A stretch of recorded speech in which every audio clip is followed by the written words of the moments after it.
the third baseman, number 22, senior Ellis Tompkins.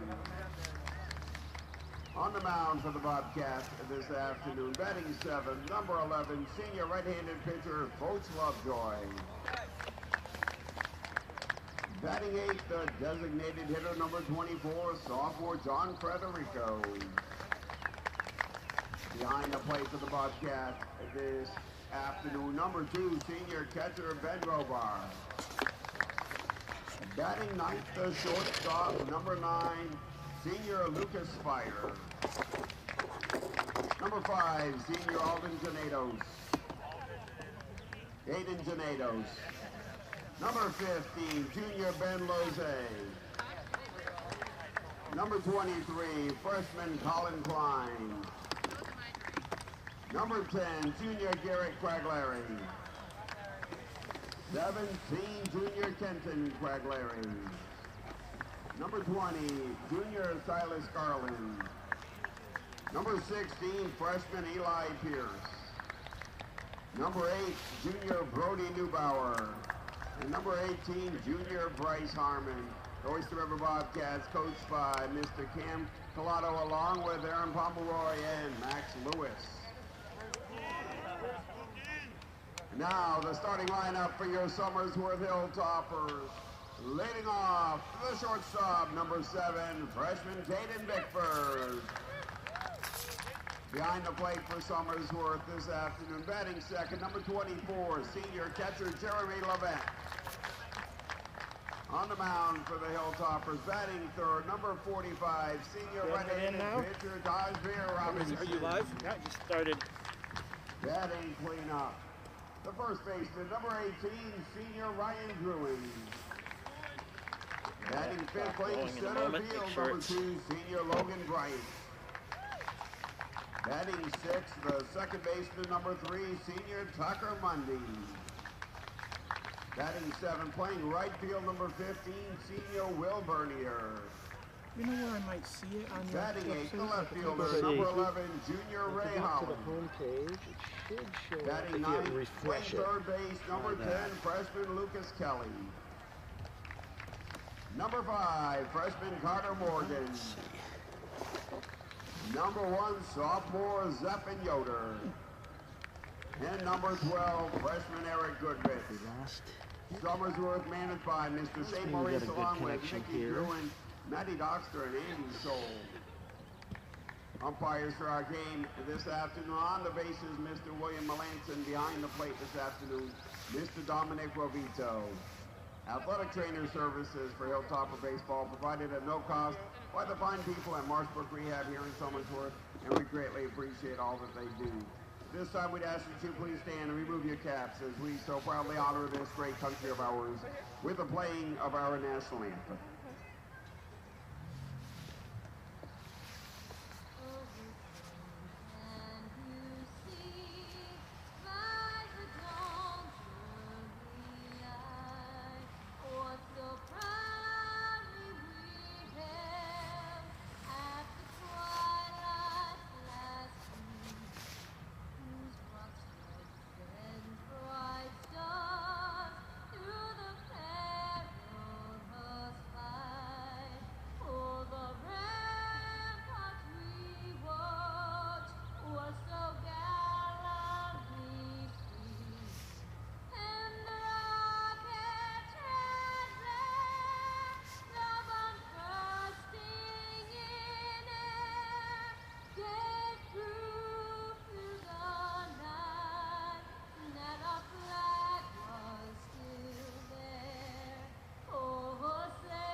Yeah, there it is.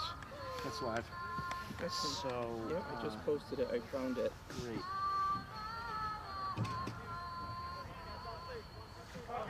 Fans would like to remind you that while it's exciting to cheer on your own team, genuine respect and good sportsmanship are important lifelong values that are so easily demonstrated and learned at high school athletic events like today's game. So please, cheer in a positive manner and show respect for all players, coaches, officials, and other fans at all times.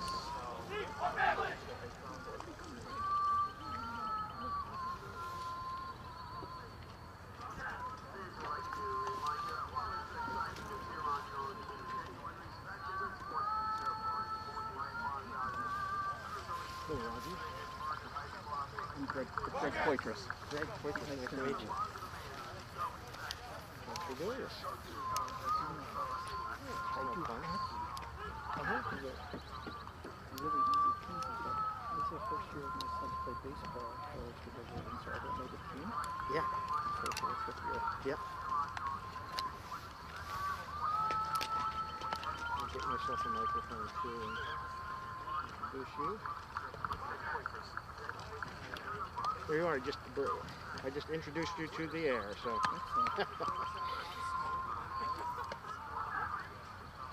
So our microphone is coming from one of these two.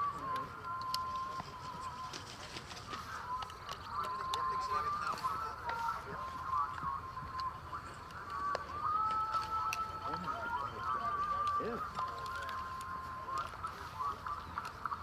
Hello, hello. There we go. Beautiful. There we go. Switch our Am I live? not quite yet. Tape out now. Let's see.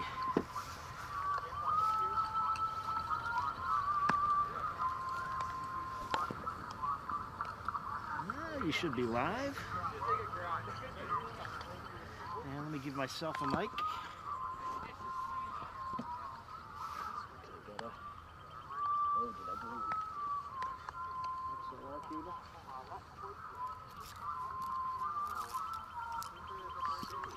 Possible to turn down the... Absolutely, yes. Turn that off. Where's that coming from? Okay, we are here.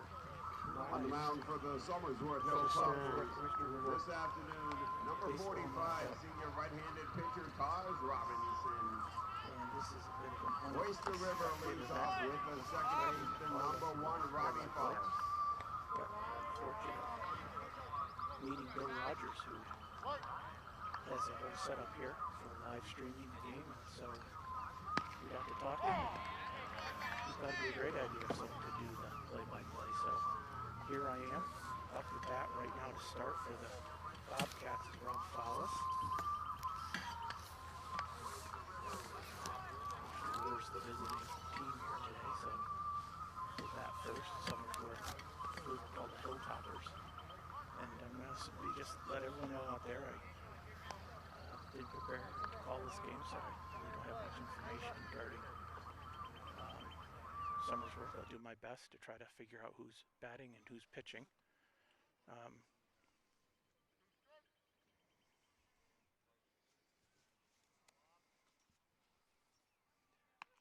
That pitch is high. They're not going to show... they're showing balls and strikes on the scoreboard. That'll make it a little bit easier for me. I think it's 1-2 right now to Rob Follis. And high, that'll bring the count to 2-2. Again, no outs, top of the first, so if you're just joining us, you haven't missed anything. Rob Follis' 2 first at-bats of the season last year got hit by pitch, and that's a swing and a miss, so he'll go down with a swing. The first out of this inning. Again, top of the first. Number 14, center fielder Brandon Raitt. So Brandon Raitt now.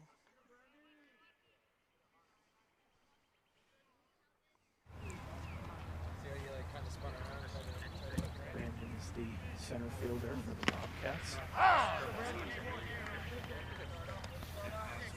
We'll go down with a swing. First out of this inning. Again, top of the first.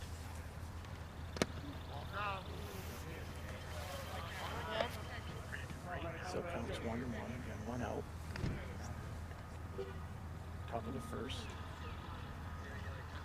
It's off the plate and foul. Called so.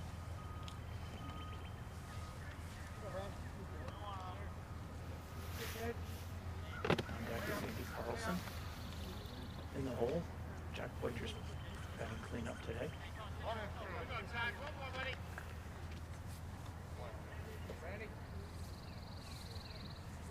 1-2 pitch. Fouled about 15 feet from where I'm standing.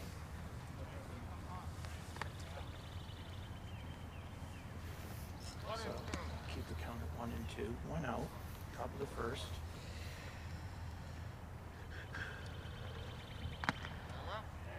Ball into the high. 2-2.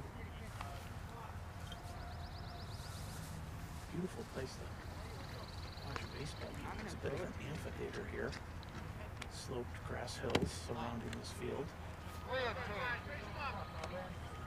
And it's frankly a nice day for baseball. Very still, partly cloudy. It was showering here about half an hour ago. That's a very good at bat. Brandon Ray able to draw the walk. The first baseman, number 12, Andy Carlson. Bring up Andy Carlson.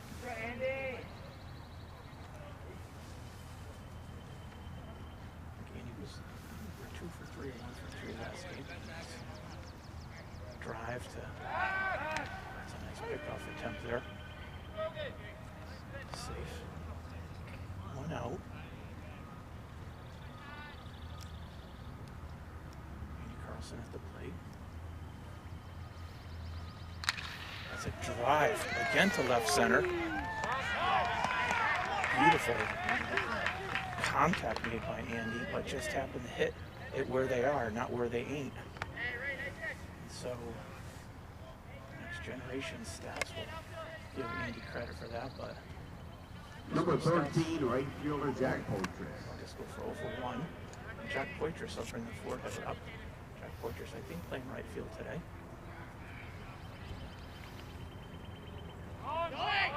Swing and miss, throwing down. Brandon Ray, safe at second base. Stealing. Say it's considerably easier calling the game without having to worry about all the video elements to it. Will Rogers of Somersworth CTC handling that duty. Very sophisticated. That's a strike. Jack Poitras starting 0-2 in the hole here.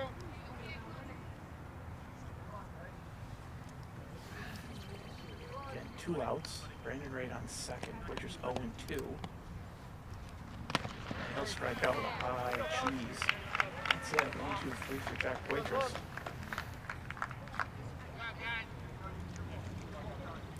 So that'll do it for the top of the first.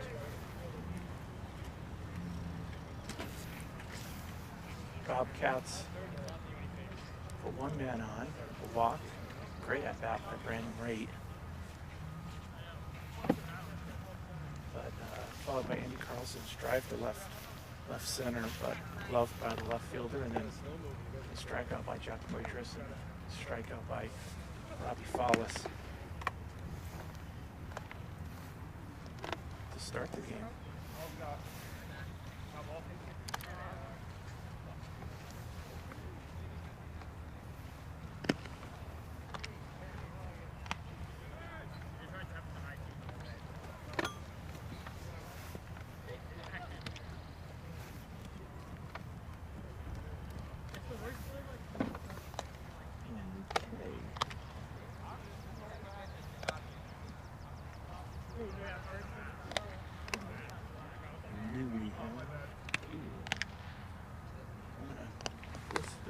Here to my Facebook page, so folks can right? The fact that this live stream is actually going on.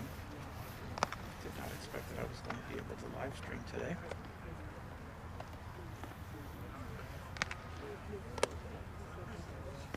I am a lot warmer than I thought it was going to be. I'm definitely overdressed.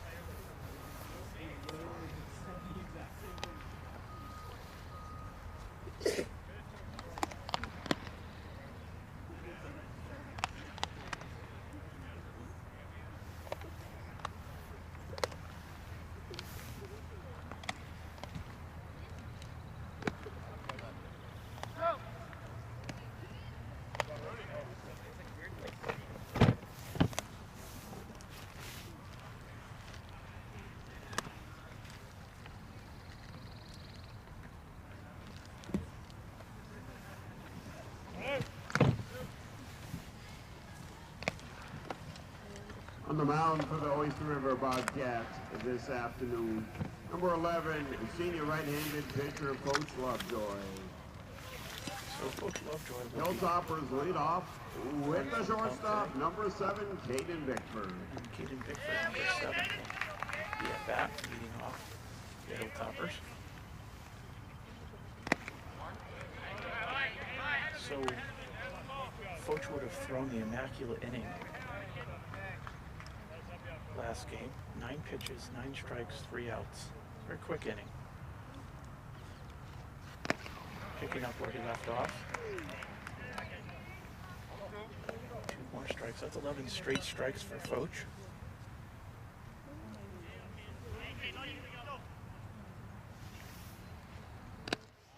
And that is Foch's first ball of the 2021 season. So that's not a bad streak, 11 straight strikes. Foch showing that he is human. Followed by another ball, so it's 2-2. Again, bottom of the first. Oyster River, Somersworth.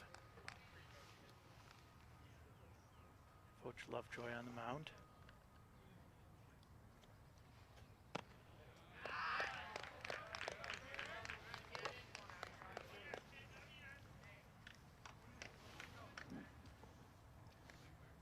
I'm going to give you a little bit more, Greg.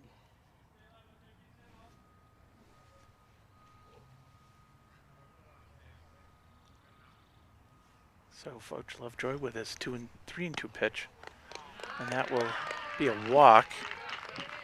So that's a first base runner for Foch for 2021. Number 24, the catcher, Jeremy Levesque. Jeremy Levesque now batting for Somersworth. Certainly enjoying the benefit of having such a great PA announcer here today, telling me who's doing what. And that's a strike.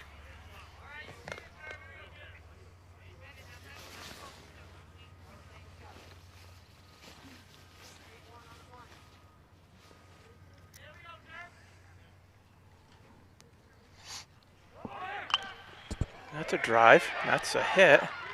Waitress able to field that ball. So Foch's first play in the field for 2021. Foch Lovejoy's first hit given up in 2021. And so now we have a runner on first and second with no outs. Robinson now up to bat, the third batter. No outs. Runners on first and second. Foch facing his first test here with a base runner in scoring position here in 2021. I'm definitely going to have to take off a layer because it is warming up fast. Super sunny, Patriots Day in Boston today.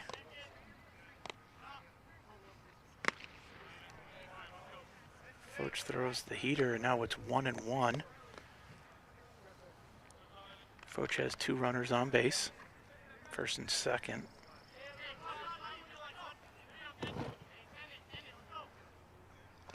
I'm standing on a hill here, overlooking third base.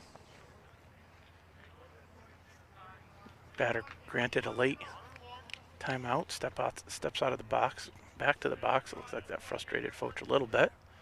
See how that motivates him with this pitch. That's a strike. Best revenge. It is a strike. So 1-2. Ellis Tonkin there on third base. Eli Pierce at short. Robbie Follis at second. I think that's Andy. Oh, and that's a... So that's a... That's a... I guess I'll call it a pass ball. And that advances the runners. So now, instead of a fourth and any base, there is a open base at first. Runners on second and third. There's quite a distance between the catcher and the backstop here. So luckily that ball only went halfway that distance. But now Somersworth is only 90 feet away from a first run.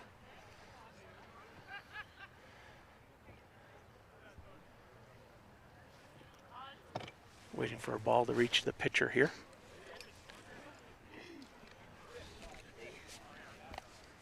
Again, we are here at the graces of Bill Rogers and Somersworth CTC.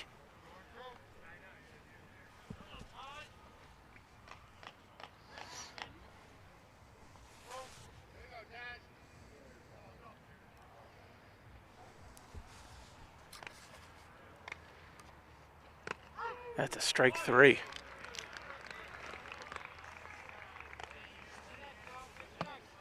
So Foch looking to dig himself out of the hole that he's in. 1 out. Runners on second and third.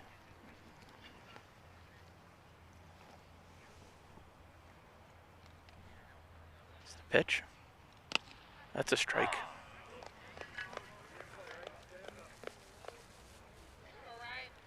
So 0-1 count, 1 out. Then on second and third, I think it's Ben Robar at the behind the plate catching for Oyster River, the senior. I think it is him. I haven't had a chance to really review the lineup.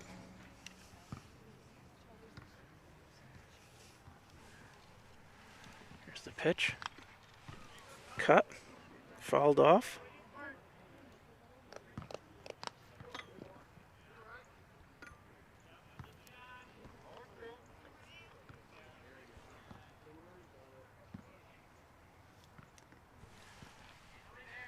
So 0-2, 1 out.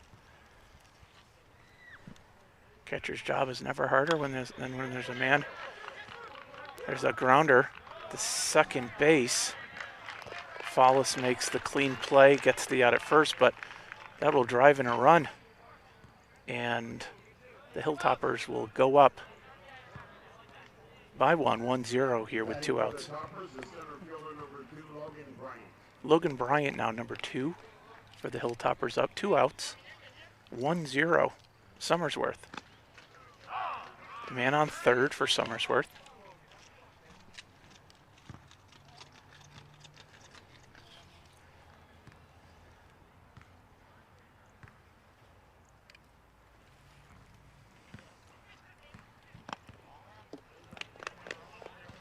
One and one is the count.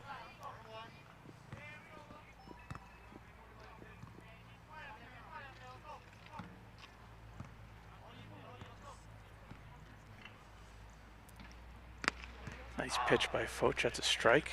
That'll bring the count to 1-2.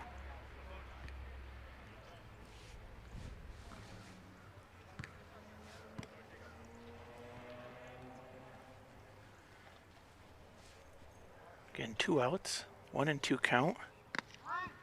And that's strike 3. So Foch gets out of a jam here, only giving up 1 run.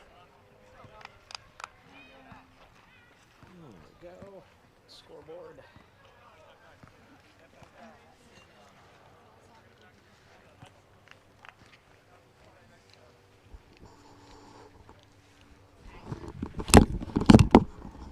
Do these have a mute button on the headset itself? I have, no, there isn't. I've got you down now. Great, this is terrific. I really appreciate Well, this. I appreciate you letting me. I'd love to pick your brain at some point about your setup and You bet. how you put it all together. Yeah, I've been doing this for years. Well, the technology has evolved so much since you probably started doing It really has. I just got another piece. This is great because the things that can go directly up to the Now, you web use are that, terrific. Is that like a switcher? Is that what that's called? It's a switcher and it also is a encoder, so it does what OBS does, but it's in one box and sends directly out. And then the other one, the YOLO box, actually has a screen built into it too. That's a handy one too. Okay. The price on these is just unbelievable. Oh yeah, that's like a $2,000 machine at least, right? That. It used to be. Yeah. Used to be. Now that you can get them for $300. Oh, okay.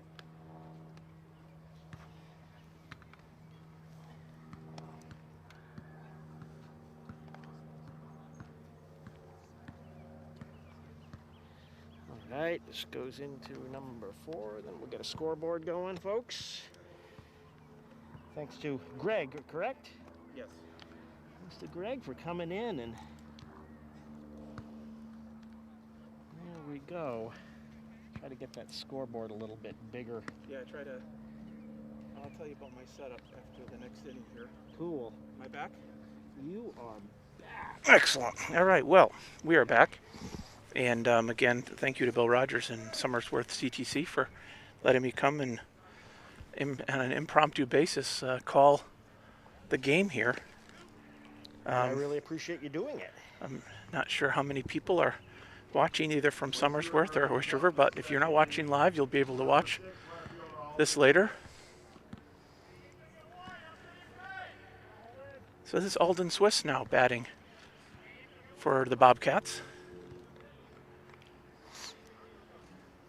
We've got 10 viewers right now. Excellent. Alden takes a cut and fouls that off behind the Somersworth bench.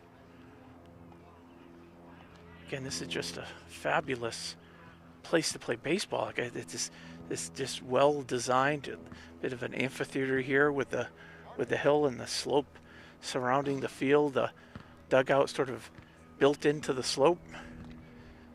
Just works. So that's a ball, and Alden will take the count to 1-1.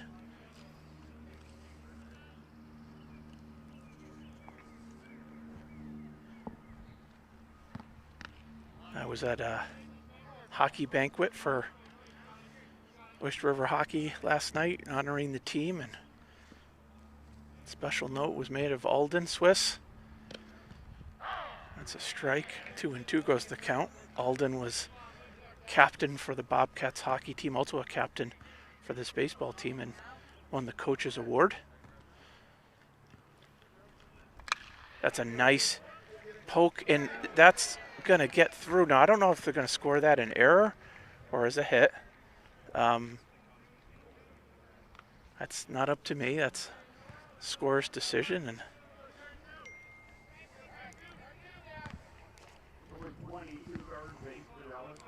let Rob Quaglieri and Jim Carlson, the scoreboard scorer Jedis,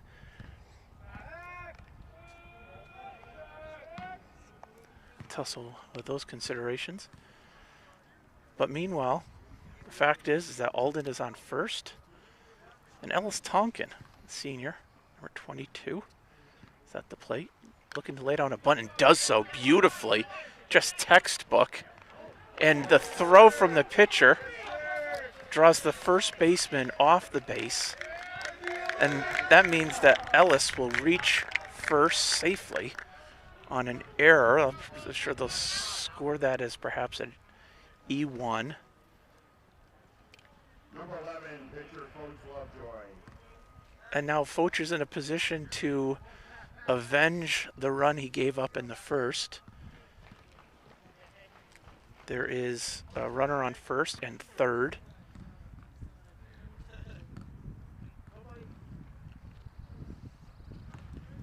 And Foch Lovejoy at the plate.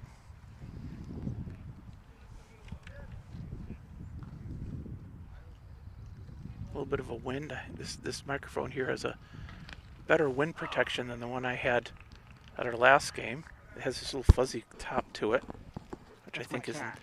What's it called? That's my cat. It's a cat. It's called a cat. We call it So a there's cat. there's a dead It's cat. very small. It's like a mole. Okay. There's a long-haired mole. yeah, it's a very small cat that's dead, covering the. Ooh. So that's a foul ball.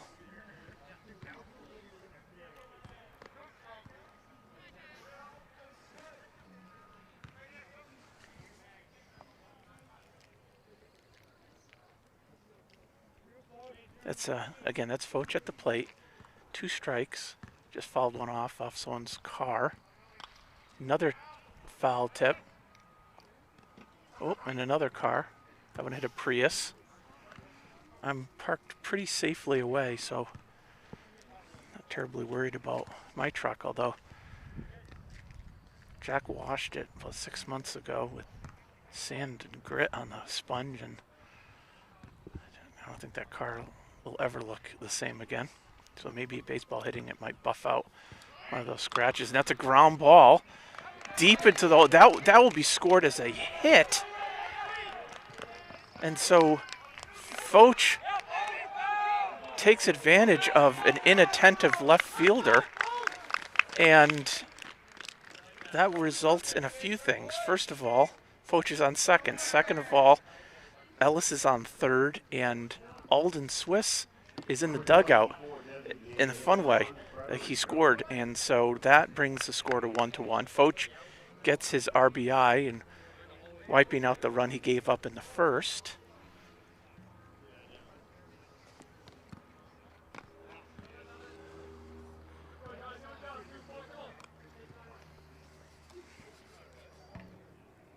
That brings up Federico, number 24. That's a ball. Federico, 1-0. 2 men on, no outs. Top of the second. Runners on second and third. That's a ground ball. They're going to come home with it. And that's an out. That's a nice play by the third baseman. The gun down, Tonkin at home. So that results in Federico at first, Lovejoy at third, and the score remaining 1-1. Lucas Spire now at the plate, number 9. I have a fondness for that number. That was a number of my favorite player growing up, Greg Nettles, for the New York Yankees. Third baseman during the late 70s, early 80s. So Federico at first, Lovejoy at third.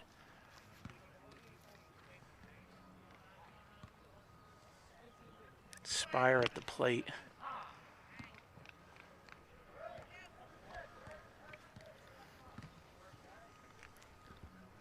Again, this is a random and impromptu opportunity to call the game.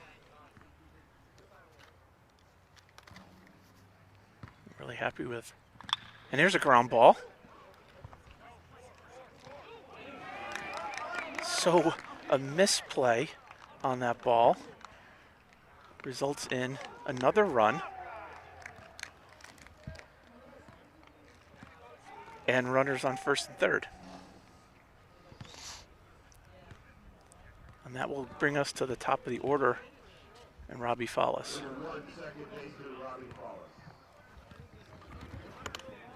Robbie would have struck out his first at bat, if I recall correctly. In his first 2 at bats last game, he was hit by pitch.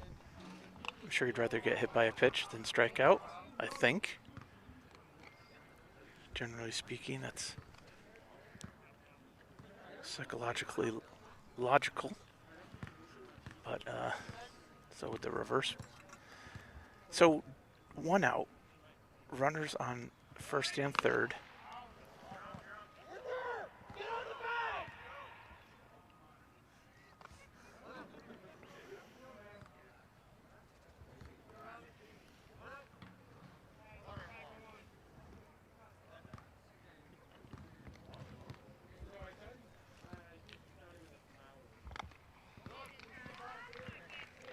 So that's a swing and a miss.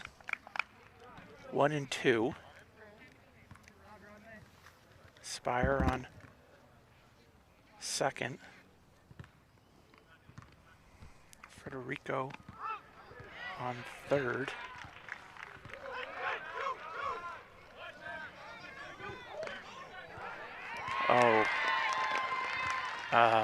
So I think that Spire didn't know how many outs there were, and after the strikeout, he started running in,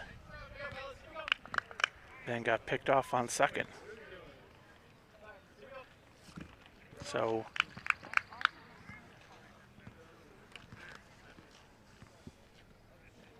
Spire ran himself into a base running error there, and an out, and ends the inning.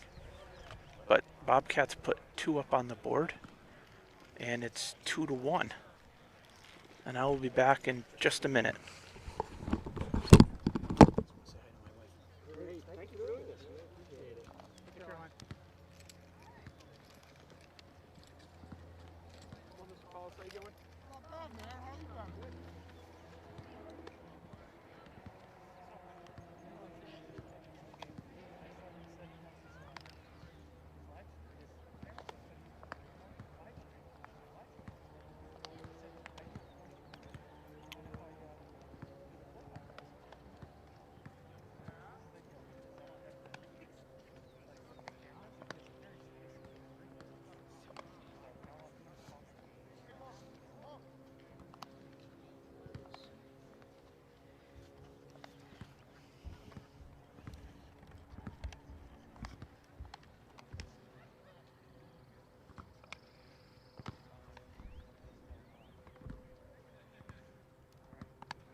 Put on like 5 layers.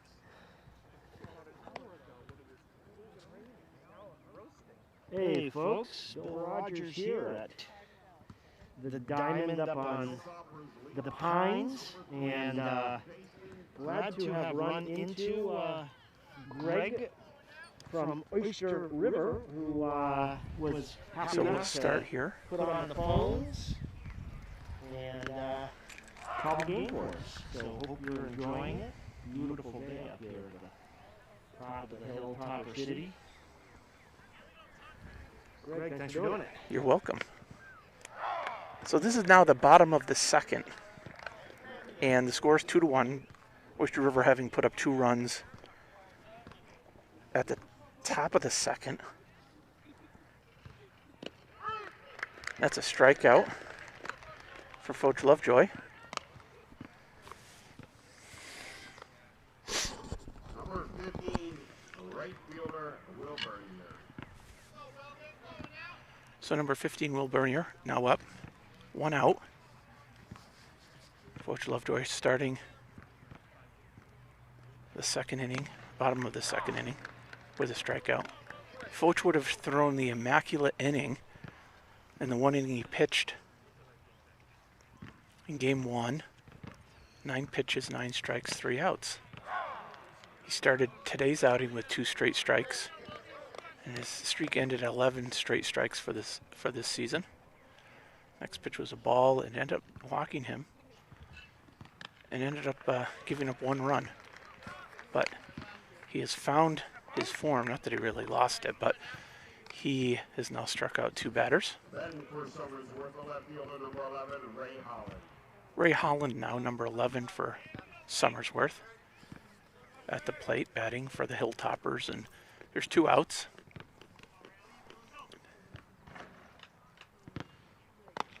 Swing and a miss. Foch is really overpowering what is likely the bottom part of the Hilltoppers order. Swing and a miss.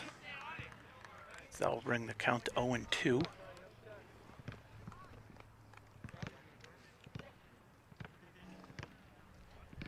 So 2 outs, 2 strikes, no balls. 2-1 Bobcats.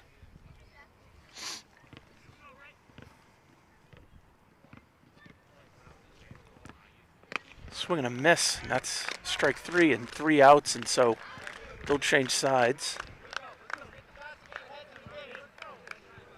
And that will bring us to the top of the third. This game's pace considerably quicker than where we were last game. Last game, we would have been 11-0 by this point, and it was a lot colder.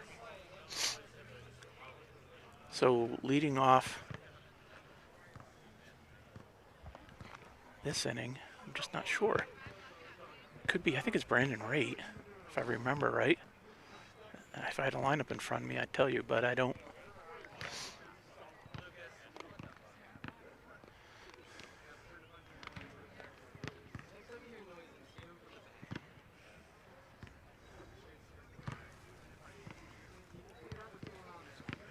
here. Luke is getting some good-natured ribbing from his teammates for his fiasco on the base path. Baseball love. Some of those comments are unmentionable. Hoping that this microphone doesn't have extreme sensitivity. So, yeah, I think it's Brandon Wright will start. And he'll be followed by Andy Carlson. Andy's bat is really hot, and he has just made good contact with every at-bat.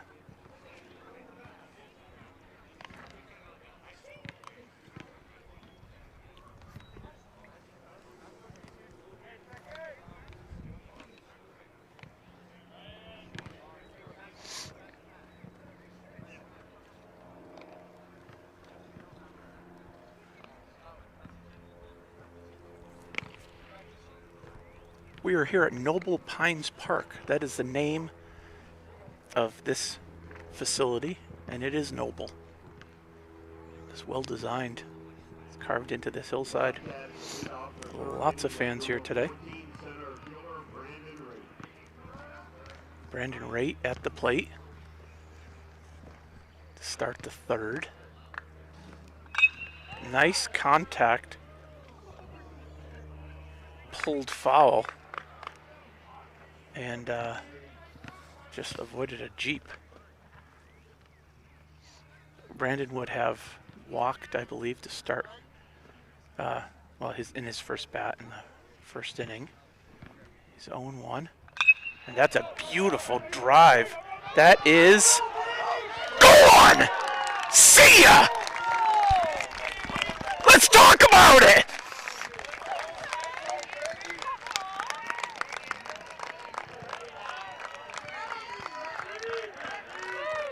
Brandon Wright getting all of that ball.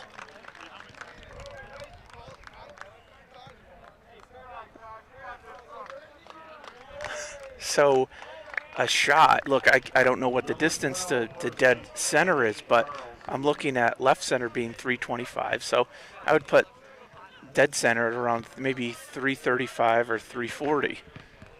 And Brandon Wright just mashed that thing.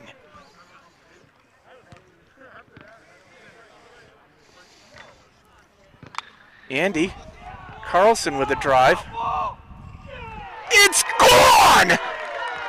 Back-to-back dingers for the Bobcats. Let's talk about that too.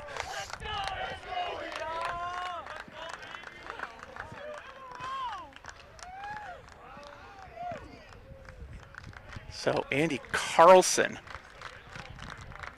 following Brandon Wright literally over the same panel of the center field wall. Now, back-to-back home runs, it's a hard act to follow. Jack Poitras now. High expectations here. Sometimes back-to-backs will frustrate a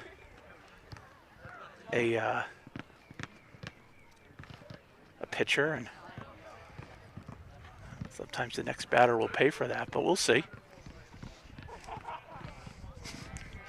So Brandon's took a more of an arc path. Andy's was out of the park pretty quickly. He just drove that thing. So Jack Poitras now at bat with high expectations, and we'll see where this ends up. That's a swing and a miss.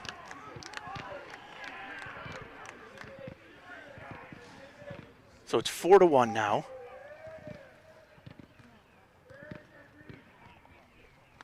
And another swing and a miss by Poitras. That brings him to 0-2. Poitras started 0-2 in his first at-bat as well with a strikeout. That pitch is inside. That'll take it to 1-2. Poitras returning the baseball after taking his freshman and sophomore year off to play tennis.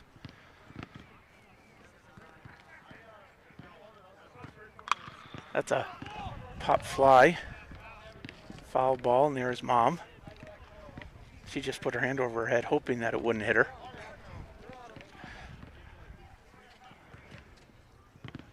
So Jack now still 1-2. Oh, and a strikeout, an ugly strikeout, an off-speed pitch. Number 6, a left fielder, Oyster. So after back-to-back home runs, Poitras goes down with a strikeout, second straight strikeout, and that'll bring up Alden Swiss. And he'll start off with a strike. 0-1 to Alden.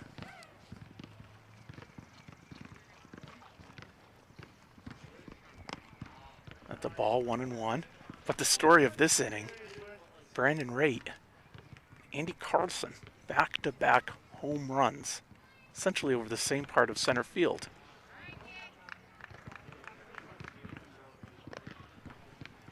So at the foul tip for Alden, and now bring the count to 1-2. It's 4-1 here at the top of the third. It's another foul ball. Alden fighting to stay alive at the plate.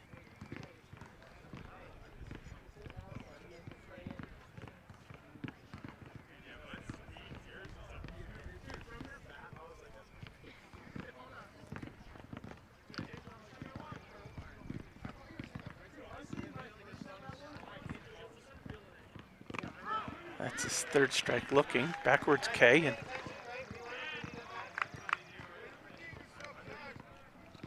that'll bring the outs to this in this inning to 2. No one on base, and that's Number 22, third baseman, Ellis Thompson. that's Brandon and Andy's fault.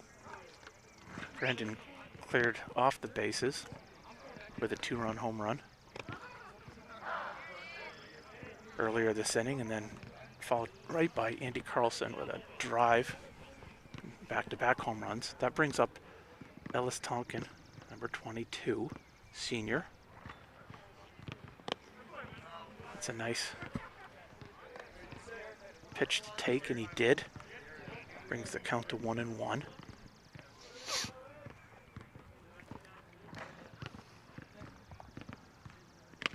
That's a strike. Brings the count to 1-2. So this pitcher has responded to the back-to-back homers with 2 strikeouts in a row, looking for his third here. Off-speed pitch inside. It's now 2-2. Again, 4-1, third inning. That's a nice drive, and that's a hit. That'll fall in over the outstretched arms of the second baseman. And Ellis is on again.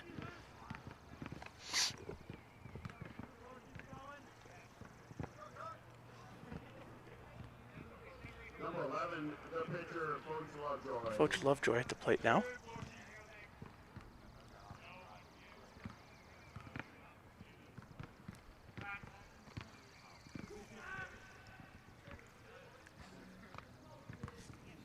Again, 2 outs. Top of the third, 4-1. Partly cloudy day. It was showering here.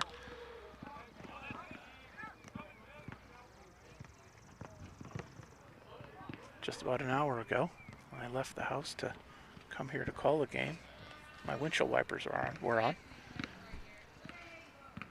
We're in the shadow of a huge water tower with lots of wireless apparatus on. I suppose it probably is in one of the higher points of Somersworth. And that's a pass ball.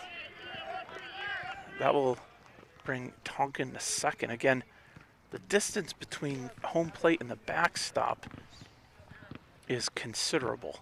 I would say that it's no less than 35 feet. Maybe 40.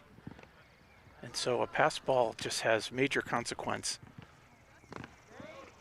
Catchers are going to earn their keep today. Though I would argue that catchers like goalies earn their keep every day.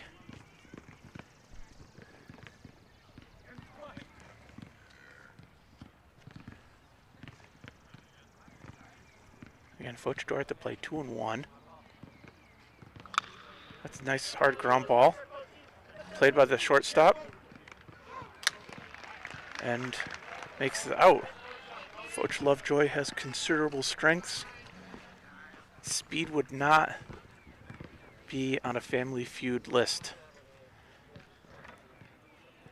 But nice hustle down the first base line. Still got punched out. Nice play by the shortstop. And after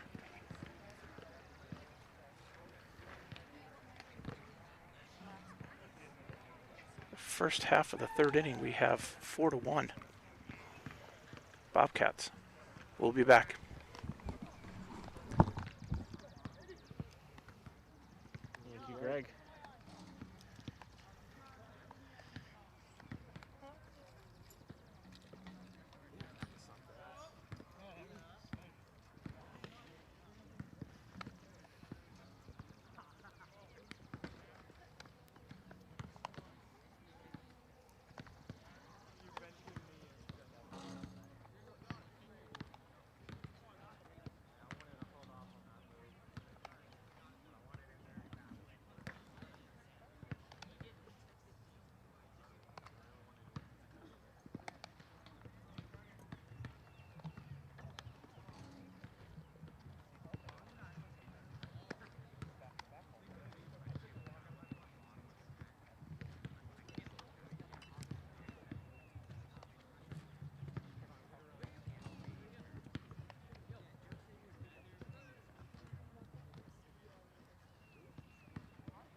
You have one of your cameras propped on the scoreboard.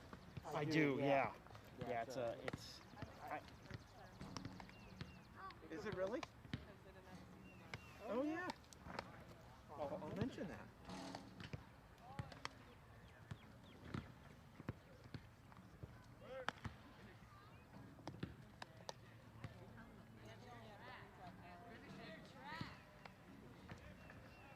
Can I back up?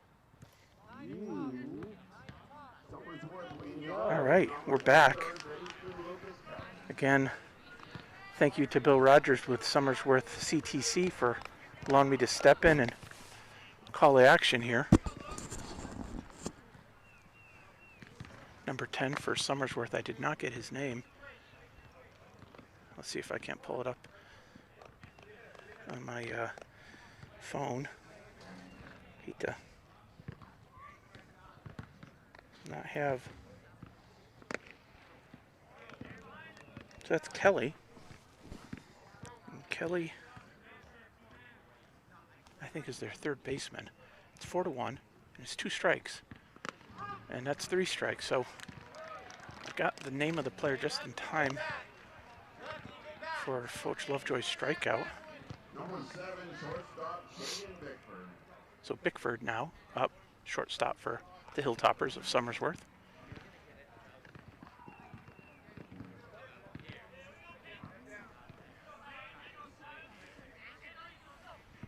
I feel the temperature is starting to creep down now.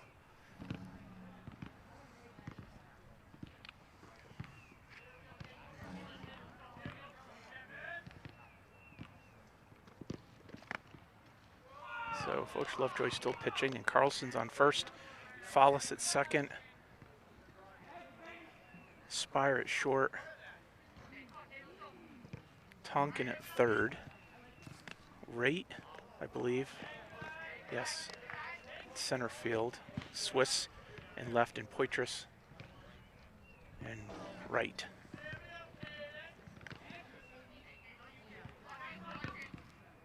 Robar behind the plate. And Lovejoy on the bump.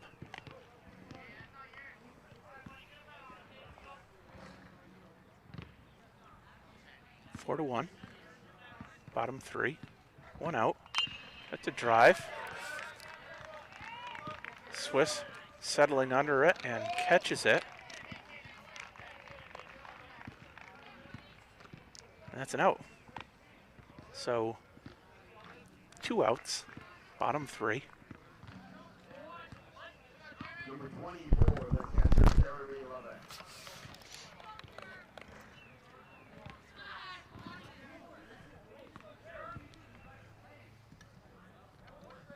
So Levesque at the plate, number 24. Or Levesque, I don't know how you pronounce that. Levesque. Oh, let's say Levesque. He's a catcher. And he hits a drive to center field. And that ball is gone. So claws one back. It's a very popular place to hit home runs, apparently, because that's the third ball that's pretty much gone just to the left of the flagpole. Again, I do not know what the distance is to center field, but 3 baseballs at least do. I would say about 340, 335. Maybe closer to 335. Well, that was a poke. And now it's 4-2.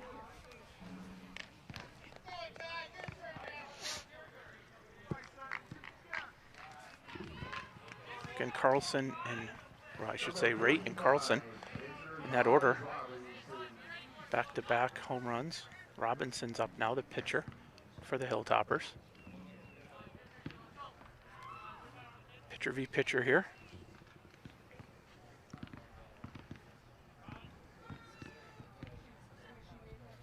Robinson looking to help himself here. He's nodding his head. He saw that as a strike too. Pitcher can appreciate a good pitch. 0-1's the count. It's a little bit outside. We'll go to 1-1. Bit of a breeze has kicked in here. The sun has gone away. Might have to throw that sweatshirt back on. No folks on because just had a homer.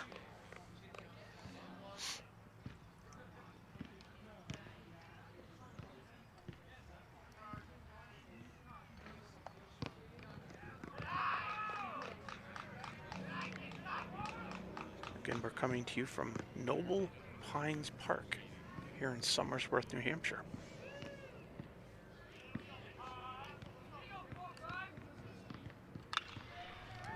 That's a drive to right field.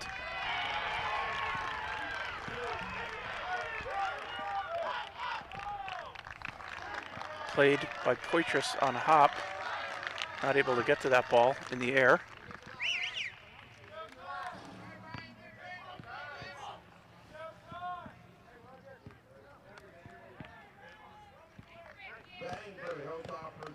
That's a double for Robinson. And now Druin up with 2 outs. It's a swing and a miss.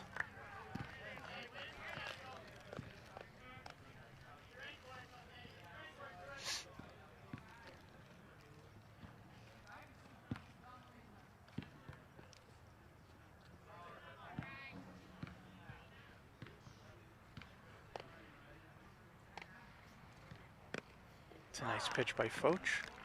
Strike brings the count to 0-2. Runner on second, 2 outs, 4-2. Oyster River started this inning up 4-1. Home run by Somersworth. Swing and a miss, and that's strike 3. That'll end the third, 4-2. Not sure how many innings Foch is going to go. I don't know how many pitches he's thrown. I don't know how they decide how long a pitcher goes. Foch is looking as strong.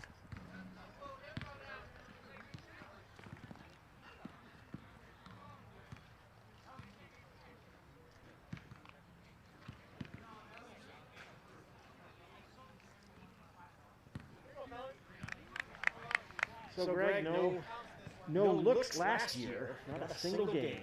Oh, okay, yeah. So how is your team looking this year? Well, I have to say that I have a small sample size. But I would say games like this are perhaps a truer test than any first game for any team in any season, especially this season, given the fact that they didn't really have a season last year. So one could argue that this last game last week was their first game in 2 years, and you can imagine the rust was pretty thick, but they still came out swinging, and that's what you hope to see in a team, is courage with the bats at the plate. And they started out with an 11-0 lead after 2 innings, and it was PCA, Portsmouth Christian Academy. And but I would say that today's game is perhaps a truer test. Game 2, a little bit warmer. I think it's hard to play when it's cold and windy, and this is just perfect conditions for baseball. Just a light breeze, no sun in the eyes, and good fielding, good pitching. A harder pressure test, and I think we're seeing Good matchup. Yeah, good matchup. There's no better pitcher for the Bobcats than Foch Lovejoy, who's you've seen over the last 3 innings. Which isn't to say that the bullpen isn't deep. It's just Foch is just an exceptional pitcher, and so I think you're seeing the best pitching you're going to see for the Bobcats here today. But what I like to see is courage at the plate. The boys are going down swinging if they're going down, and we've seen Brandon Raitt and Andy Carlson get home runs, so that's a power that we hadn't seen in either of them that deep, the first home runs in either of their careers. So we'll start it off here, top of the 4th.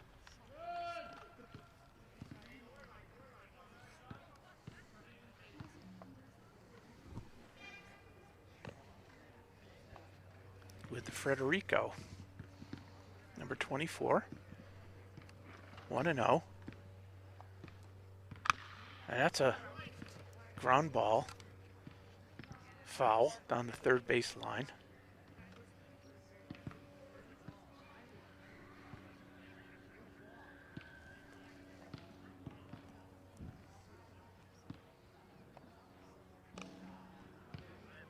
It's 2-0. 2-1, I should say. Federico at the plate. Start the 4th inning, and that's a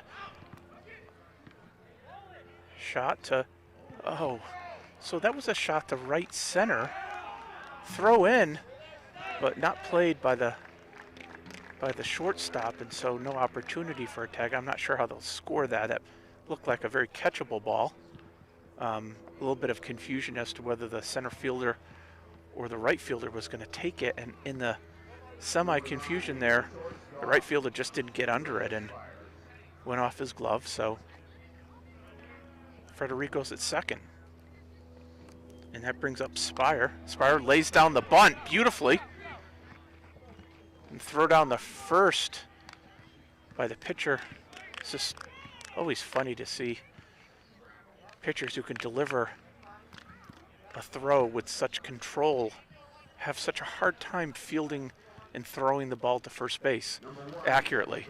That's his second play the Robinsons had to make to first, and I think one of the first ones was overthrow or misthrow, and then that one was a short hop that the first baseman did a nice job in scooping. Robinson's shown great control and frankly pretty good pitching today for sure. But what's challenged him more is that simple throw to first, but it's easy for me to say simple here. And so Robbie Follis now at the plate with a cut, and that ball is driven to center field. And that's caught at the warning track, and that will be a sacrifice because that brings in the runner, Federico. And so Follis drives in the run, and now will bring the score to 5-2. So that's how you do it. You get on base, and then you go around the bases, and you score runs, and you win. So 5-2. So Brandon Raitt, well, we all know what Brandon did last time he was up here. He just mashed one over the center field fence. So again, expectations maybe a little bit higher on this at bat. Well, Brandon just had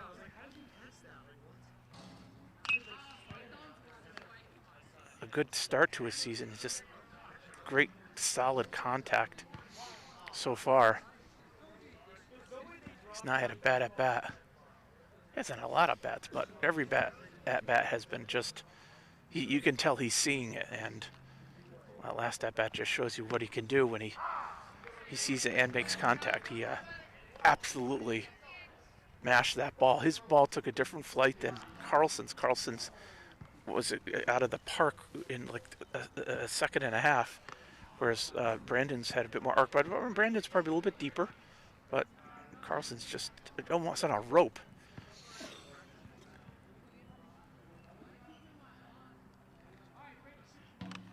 That pitch is a little high. But both of those home runs went out over the center field wall, just about where you can see the center field standing right behind him, just to the left of that flagpole. Again, 2 outs, full count.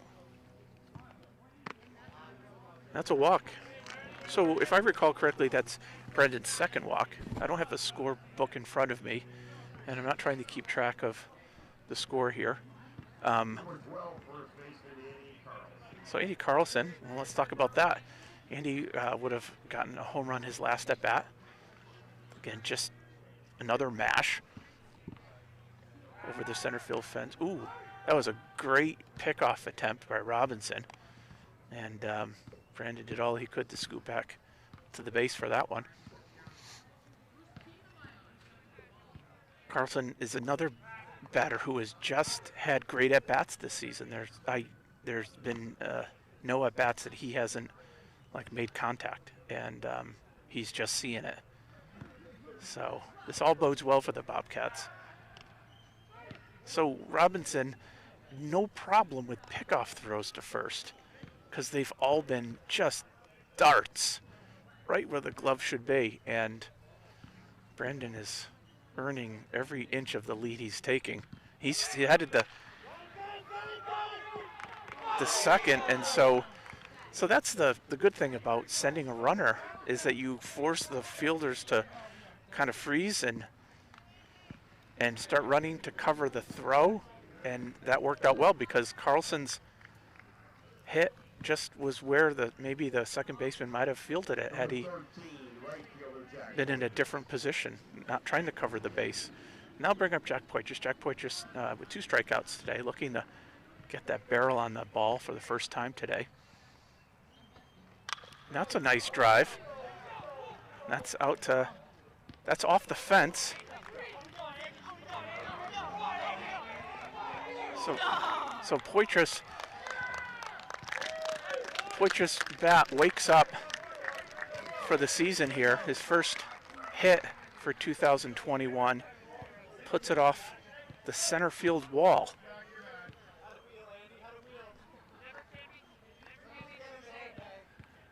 So now it's 7-2.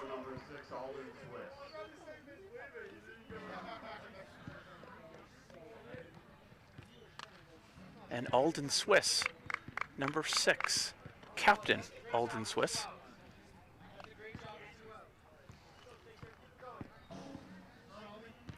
Alden also the captain of the hockey team. A big cut and a miss. That'll bring the count to 0-2.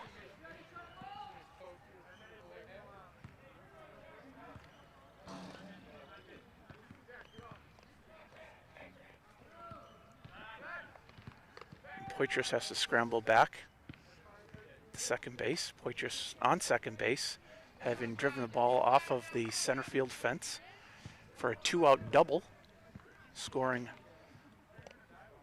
a couple runs.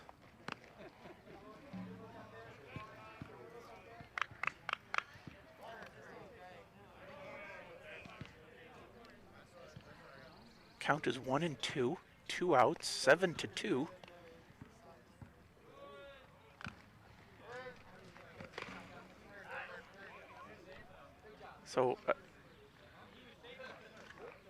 So that was a strikeout, and there was a play down to third, but I think Alden had struck out before that play would have mattered. I probably had him out, so I will be back just in a couple minutes. Thank you. So I came here just to watch the game. Yeah. And maybe do some live look-ins.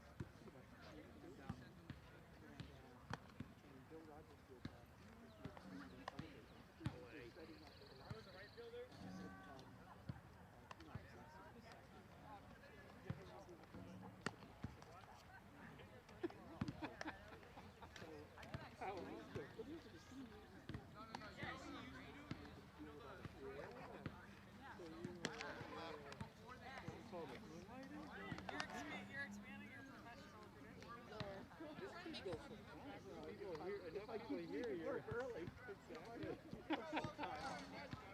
I keep filling out my volunteering of like the earnings, wondering they must be wondering here following your volunteering 15 hours a week and still working 50 hours a week. I'm volunteering for just my son's games. It's good fun still. It's a lot of work. Yeah, there's 18 kids on the team, so you gotta do your volunteering hours and the editing and everything else, right? You can't go to weekend doing a hockey video. Did you? It's all good though, Bill. I'm gonna miss it so much when it's over. Hilltoppers lead off with number 2 center fielder Logan Bryant. Okay, so we are back. And it is the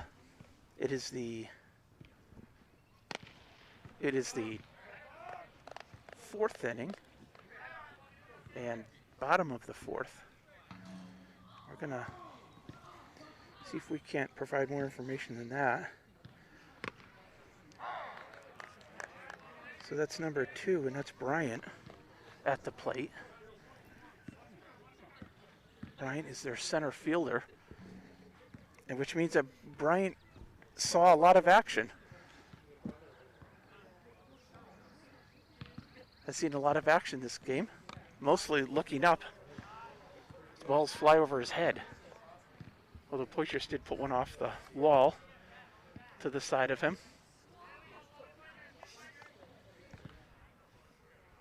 So I'm not sure if there have been any changes in the outfield. I don't have the lineup in front of me, and I can only do things visually, and with the boys having masks on, I can only do so much in terms of picking out faces. I'm not as familiar with this team. But I know that's Ellis Tonkin, who just threw it to Robbie Follis, who threw it to Lucas Spire, who threw it back to Ellis, who handed the ball to Foch and Andy. Carlson's on first, Jack Poitras in left. That's Brandon Raitt in center field, and Alden Swiss shoving a handful of sunflower seeds into his mouth in left. So Foch Lovejoy, bottom 4, pitching masterfully, looking really strong.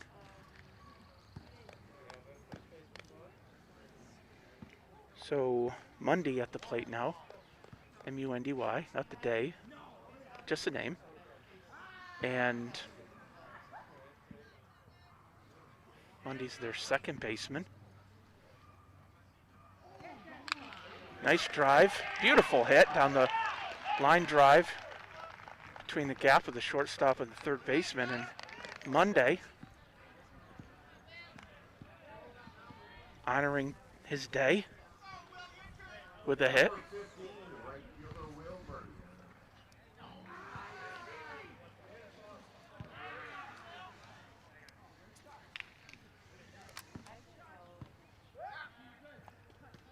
So Barrier now up. Lovejoy on the mound still. 7-2. Ben Robar behind the plate.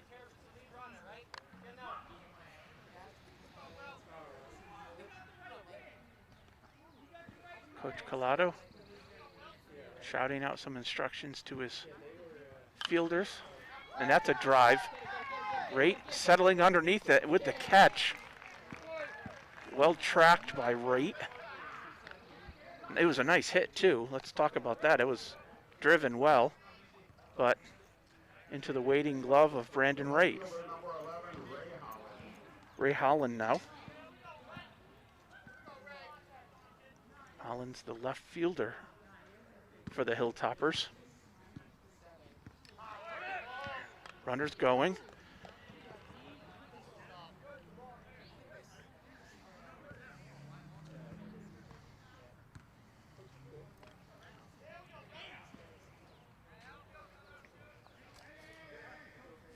So runner on second. I'm not sure what happened there.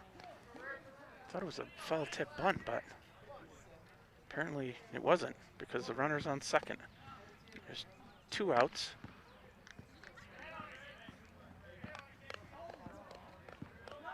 Oh and 1, although I don't know how it can be 0-1. I'm just generally confused right now where we are in the order or in the count.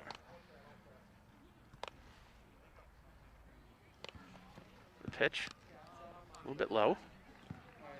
Again, this is Holland. Did I have that right? Holland, yes.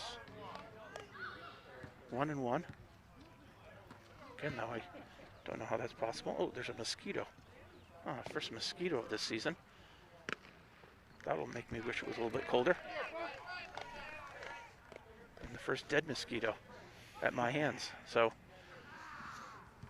1-2 with 2 outs, 7-2. Bottom of the 4th inning. Foch Lovejoy swinging a miss. Runner was going, but that issue is moot. So we end the 4th and start the 5th, 7-2. And we'll be back in a minute.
Is this like Cat 6 you got running? Mm-hmm.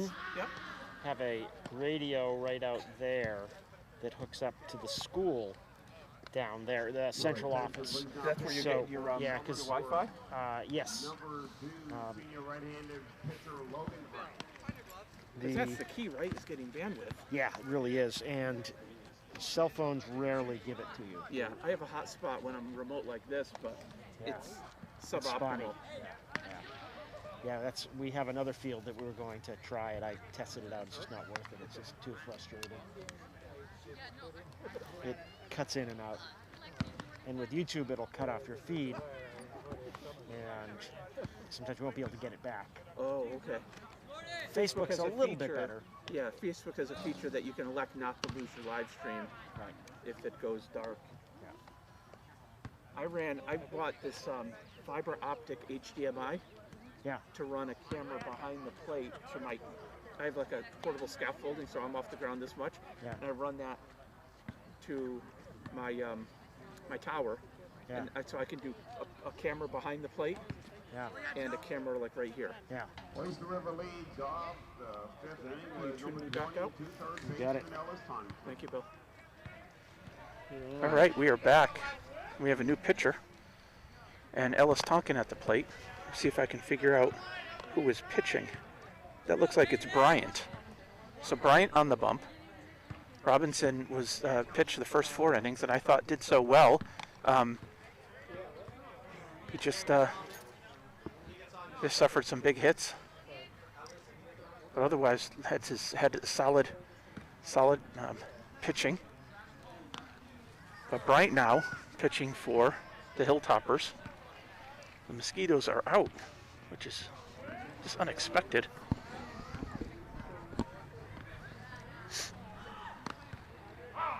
So Tonkin takes the count to 3-1. Tonkin's been on base, I think, almost every time he's been at bat, whether earned or not earned. And that is earned, because that's a walk. And he is on first base. Ellis Tonkin, a member of the U12 New Hampshire team from Oyster River that won the state championship. Former A's. Number 10, junior Garrett Quaglieri. So Quaglieri is going to take Tonkin's spot on the base path. And that's Lovejoy at the plate.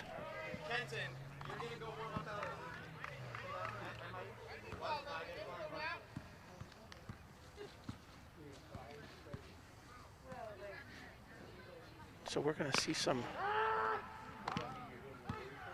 changes here. I think Tonkin is going to warm up.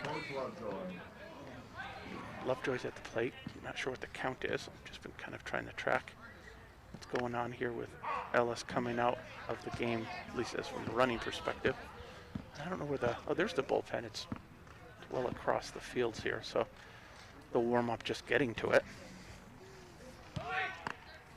Quaglieri now trying to steal, and had the second baseman made that catch, which was there, we would have had an out because the throw was going to beat the runner there, but the throw wasn't fielded, and so Quaglieri is on second. And Lovejoy draws the walk, so 2 walks in a row to start the 5th.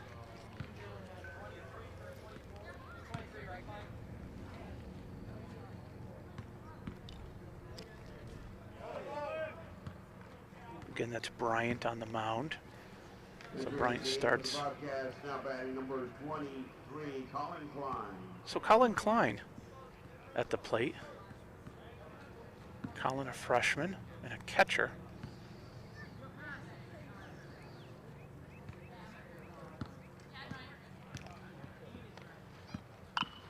Tries to lay down a bunt. And pops it up, foul. So steps out of the box, takes signs from Collado. Collado coaching third. So that's a strike. Colin showed bunt. Pulled it back, but it was a called strike. So Colin Klein's in a hole here, 0-2. And that's a third strike. And so there's one down here in the 5th. 2 men on.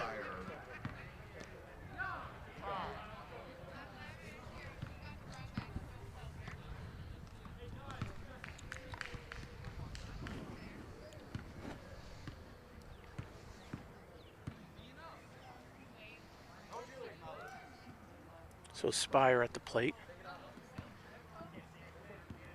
Spire, a little wardrobe infraction here. He's wearing a necklace that had to be taken off before the pitch.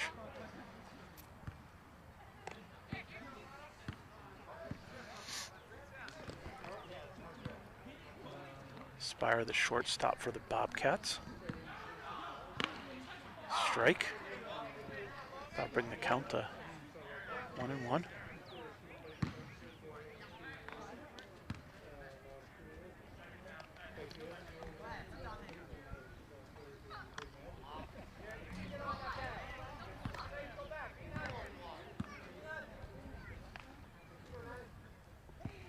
So 2-1. 1 out. 2 men on.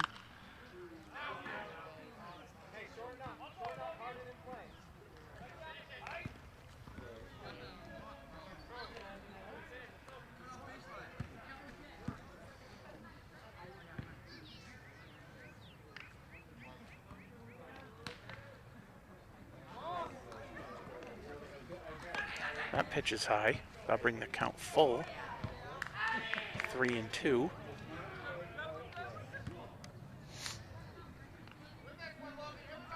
If the runners will be going or not. So that ball is popped just foul, right field line. A little bit further than the right field line. Out of play. And count will remain full at 3-2.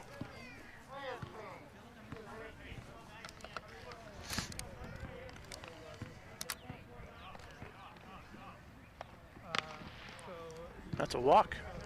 So that's a third walk given up by Bryant here in the 5th.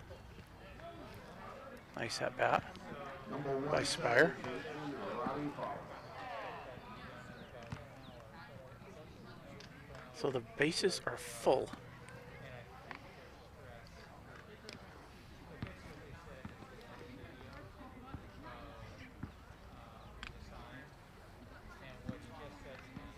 And that will bring up Robbie Fallis, top of the order.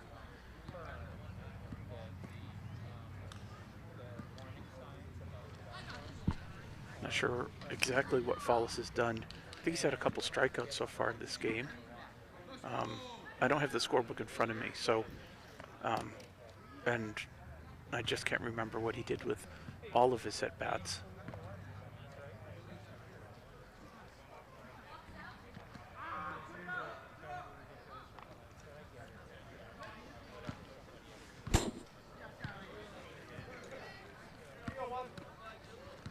So Fallis at the plate, bases loaded, 1 out, 7-2, 5th inning. On deck is Raitt, followed by Carlson. That's a pop fly into, and that's a out. Fielded by the first baseman. Well played. Number 14, center fielder Brandon Raitt. Well, Brandon Raitt should have saved his home run for this circumstance, but it was a 2-run blast. Maybe he'll just add a second to it. He'll start the count 0-1, foul ball.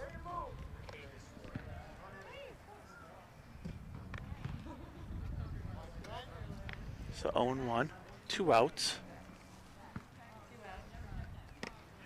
Again, Raitt would have hit a 2-run dinger earlier this game.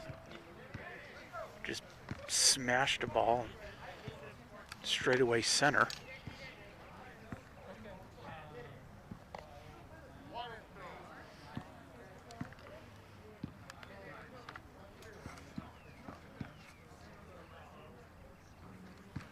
Here's the pitch. Oh, that's a blast! It is far. It is gone! Grand salami by Raitt. Let's talk about it. Brandon Raitt with his second dinger of the game. This one taking all the ducks off the pond. And that busts this game open. What was a 7-2 game has now become an 11-2 game. And Brandon Raitt with just an outing of a lifetime.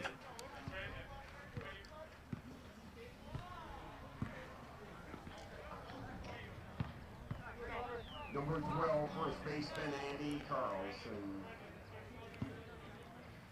You know, I wasn't expecting to have to develop a good home run call, but apparently I'm going to have to for next game because I got no excuses now. I am on notice. So that's Carlson, and ball drops into right. Outstretched hands of the right fielder. Carlson going for third. And so they'll give him a double on that probably, try to extend it to a triple. And gets thrown out at third.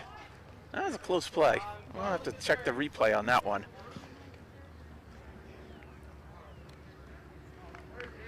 And so Andy flared one to right, and out of the outstretched diving arms of the right fielder, and I think aptly went for 3 there, and just got gunned down on a very close play at third.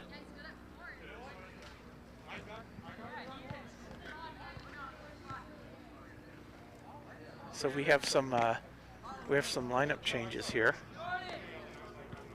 and I'm going to try to keep track of them a bit. Let's see here. Just bear with me if I don't get everyone right. So I think I see Garland at third base now, and Neubauer. Brady Neubauer until he doesn't get a hit. And then I'll start calling him Brody. But it's Brady so long as he keeps hitting. At first base. Attention, please now pitching for the Oyster River Bobcats. Number 22, right-handed pitcher Ellis Tonkin. Ellis Tonkin on the bump. Jack Poitras still in right field. Brandon Wright still in center field. And Alden Swiss still in left field. So, and Follis at second base. And Spire at short. And I don't know who is catching. Let's see if I can't figure that out. That's still Robar. Okay, so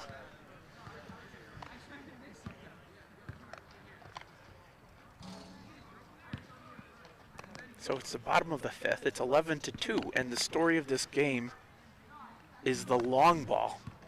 Brandon Wright with 2 dingers this game. The first one in the second inning, and the second one in the 5th inning. And the 5th inning was a grand slam. Grand slam. I'm thinking salami. It was a grand salami, but it was a grand slam, bringing the score from 7-2 to 11-2. And his home run in the second inning was followed by a home run by Andy Carlson. So Bobcats showing a little bit of power.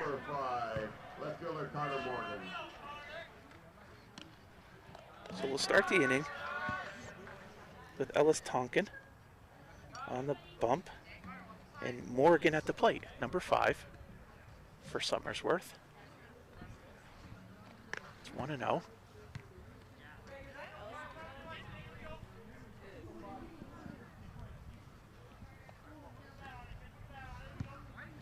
So Ellis Tonkin pitching, taking over from Coach Lovejoy, threw for 4 innings, 2 runs. I'm not sure if they were all earned. I think they were. I'm not sure though. I don't have the scores book in front of me, so that's a strike. That's 1-2 for Tonkin.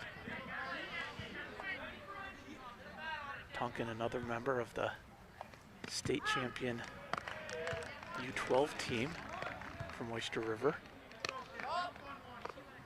Played second base for that team. Member of the majors, the A's. If I remember correctly. So Bickford at the plate now. Number 7. That's a foul. Back, straight back.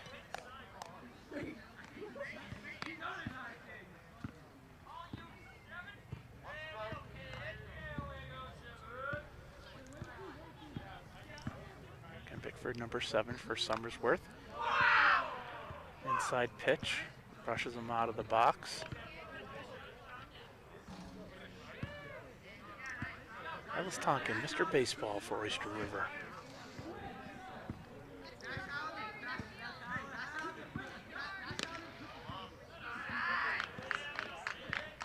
That'll run the count to 2-1. 1 out, 11-2 Bobcats.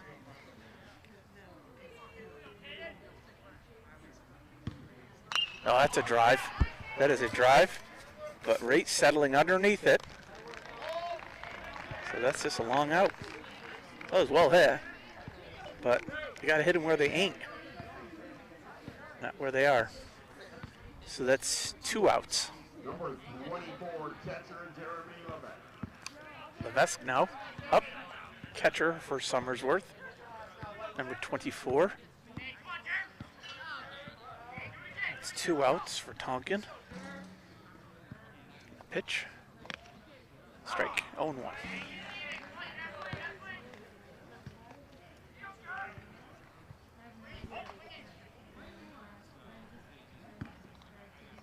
Second pitch popped up foul and well foul.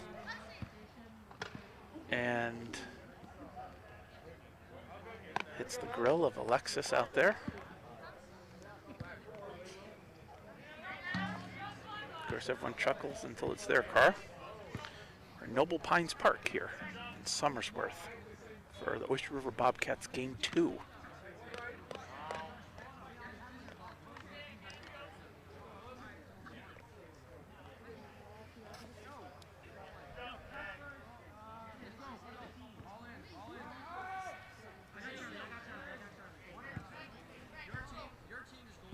So 0-2, 2 outs, no one on. Ellis Tonkin on the bump, taking over for Foch Lovejoy. And that's a pop-up in the infield. Spar will settle underneath that one and catch it, and that will do it for the Hilltoppers here in the 5th. So with 5 innings in the book, Oyster River 11, Hilltoppers 2.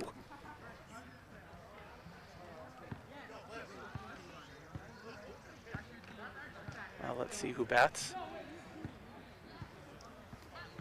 It's nice tradition of Bobcats waiting, fist bump, everyone coming in from the field. I like that. That's what I love about baseball, a lot like hockey. In hockey, there's the locker room, and in baseball, there's the dugout, and it's just pretty awesome. It's just unique to the sports.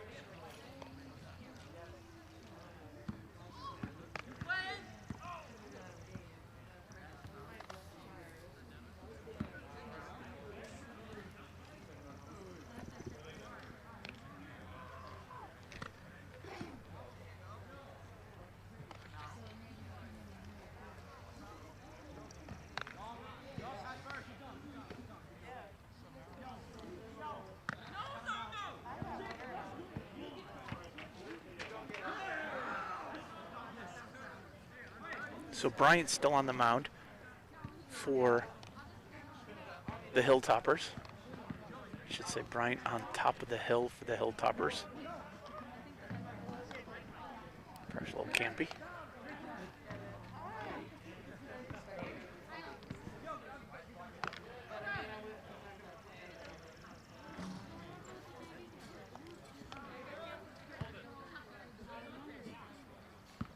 So starting off the inning will be Jack Poitras.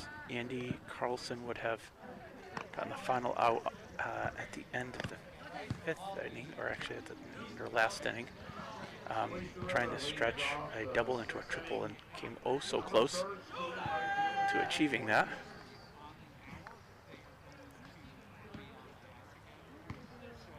I guess we'd have to go to the instant replay to see whether he was safe or out, but he was called out. And so Jack Poitras will start the Bobcats off here at the top of the 6th, with the Bobcats leading 11-2. Poitras' last at bat, a double off the center field wall. And that's inside. 1-0 for Poitras.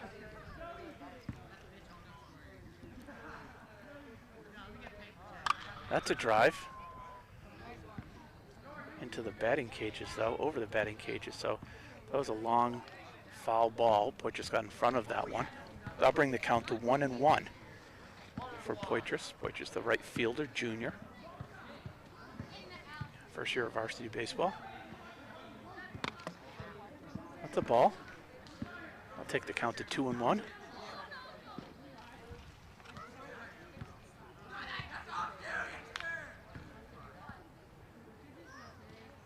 That's a drive.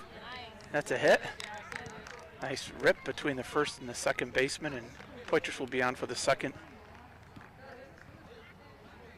Entering the game for the at bat. Bobcats, now batting number 18, Bryce Harmon.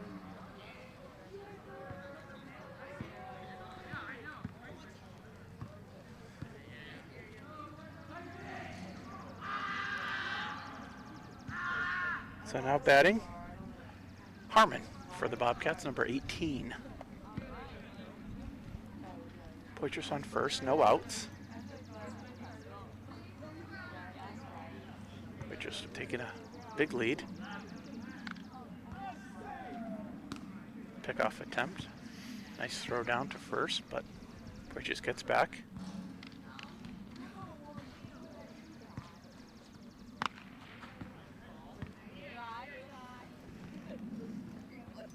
Harmon at the plate. 1 ball, no strikes. Top of the 6th.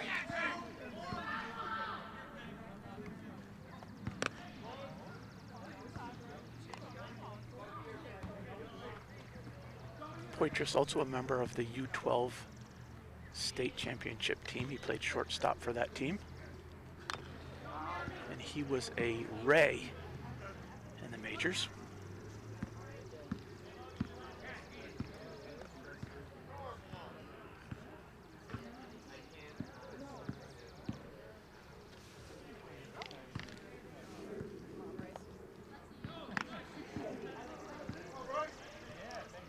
Swing and a miss by Bryce Harmon.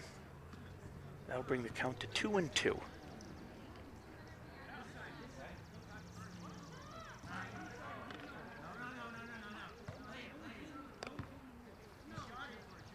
Pickoff attempt on Poitras.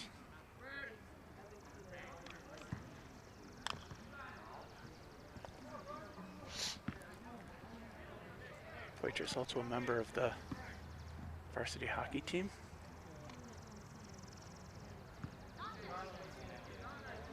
Second in goals and total points this year. And a first team All-State golfer.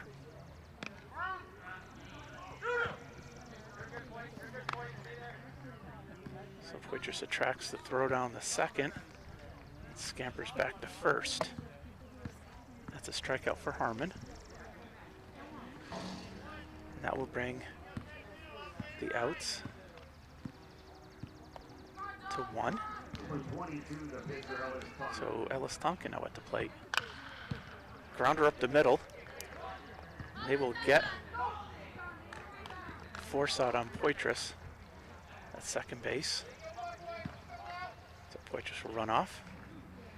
Tonkin will reach on the fielder's choice.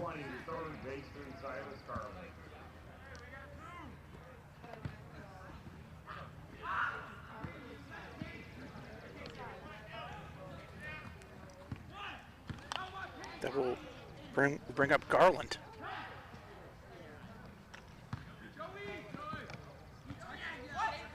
Garland, number 20. I think he was playing third base last inning as a substitute.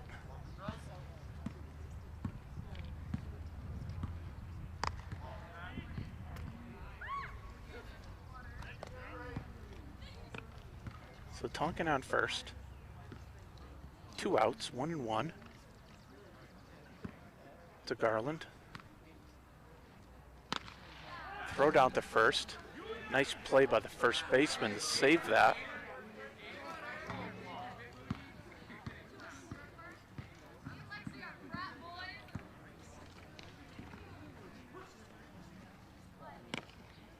That's a ball. I'll bring the count to 3-1.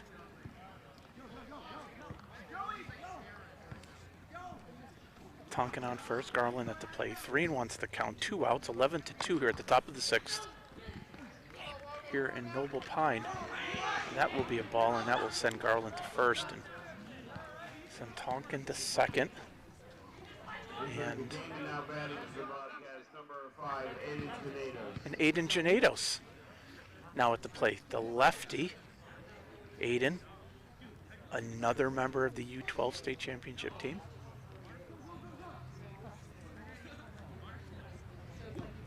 Right fielder typically for that team, and a pitcher.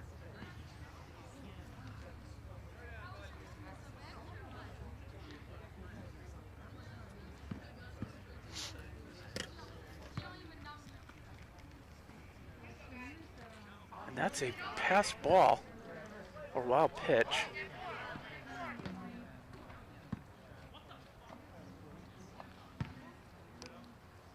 And so that will advance the runners. That will put Garland to second and Tonkin to third. Genados at the plate. 1-0's the count. 2 outs, 11-2, top of the 6th. Big cut, lined foul.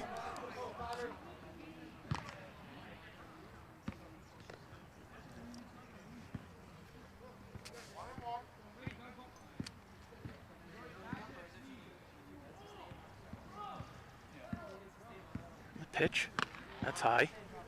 That brings the count to 2-1. Aiden Genados, another member of the Oyster River hockey team. Oyster River getting bounced.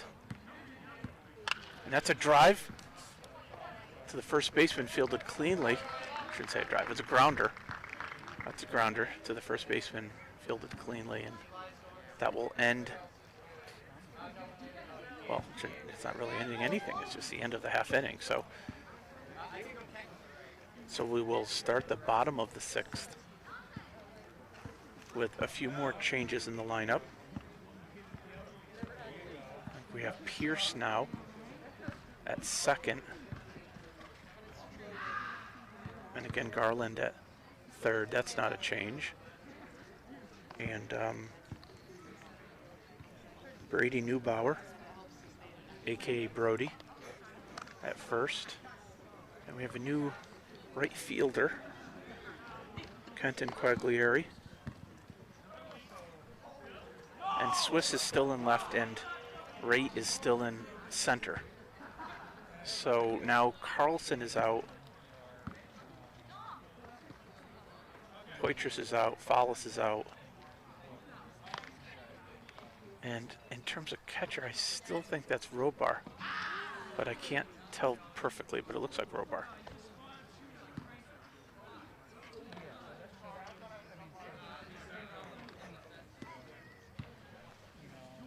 Yes, it is Robar, because I see Colin Klein warming up. Alden Swiss there in left.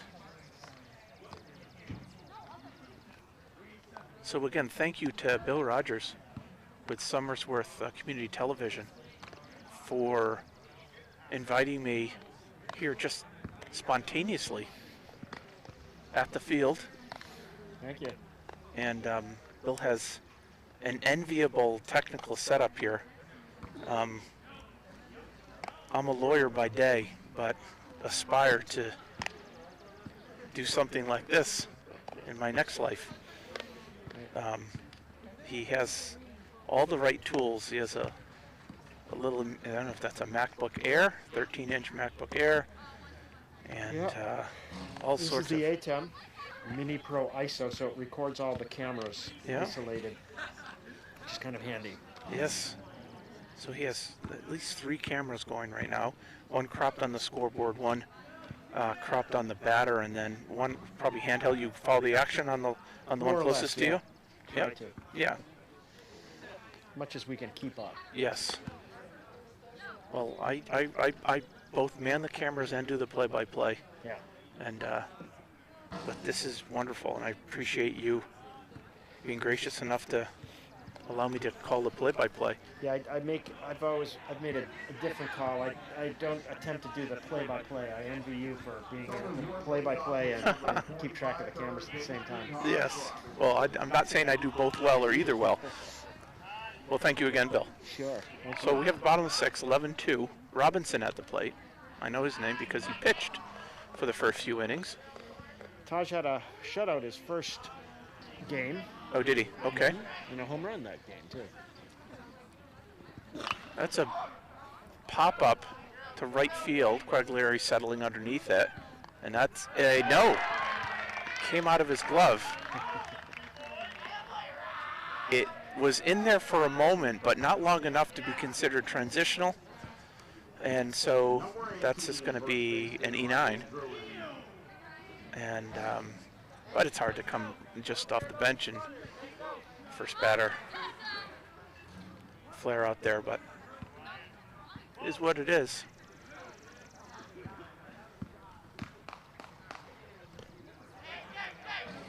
So let me get my, oops, that's not it.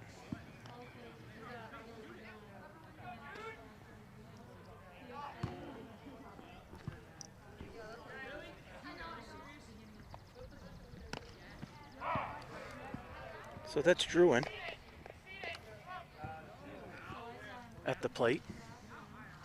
Druin's the first baseman for the Hilltoppers. That's a bit high. Tonkin on the bump.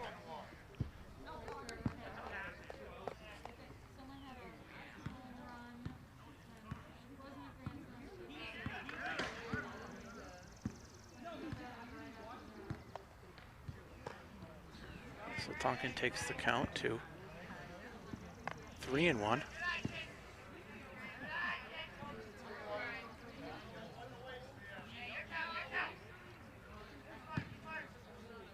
One base runner being Robinson. That's a strike. Throw down by Robar on a hop. Fielded well by Neubauer.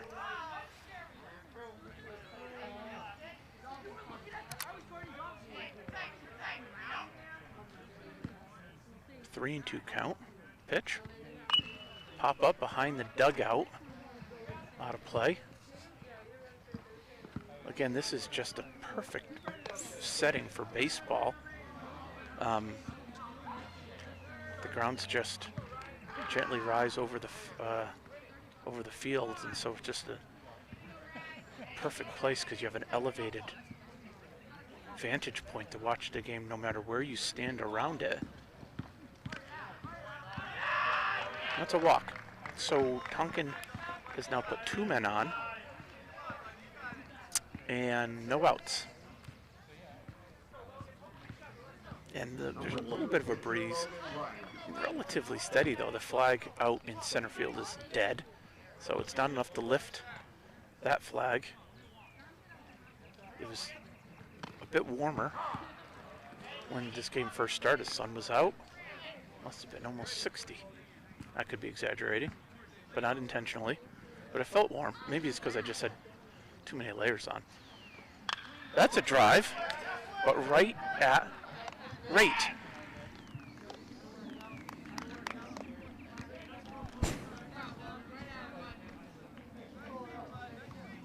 That was Bryant. Number 3, second baseman, Tucker Martin. Tucker seems to have quite a few fans. That's Monday. And that's a drive down the third base line. That's foul. Just foul. Monday would have gotten, I think, a hit in his first at bat.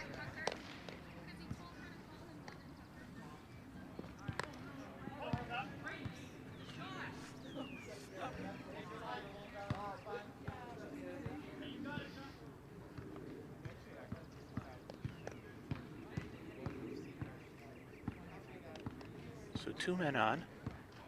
Tonkin throws high, and that's 1-1, 1 out.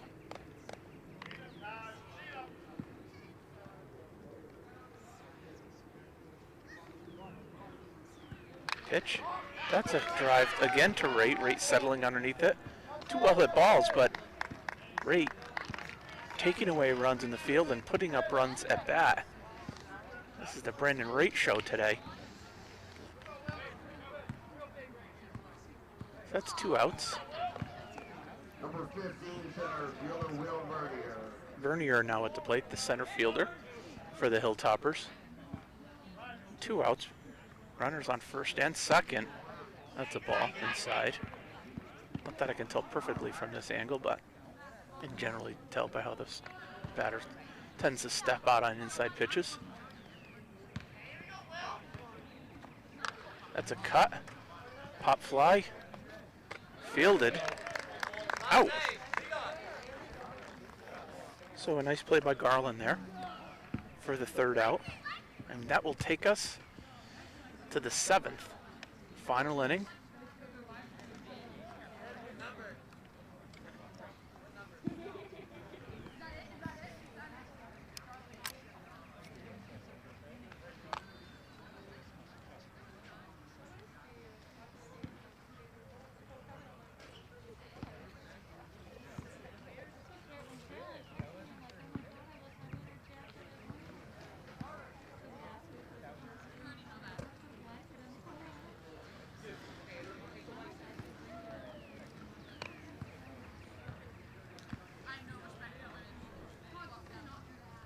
So 11-2, and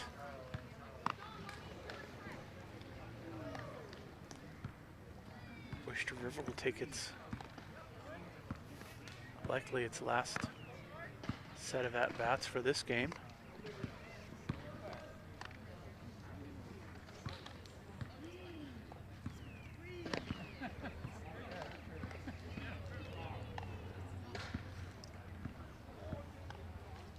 Luze will start. Number 15. Hope I'm pronouncing his name correctly. Luze.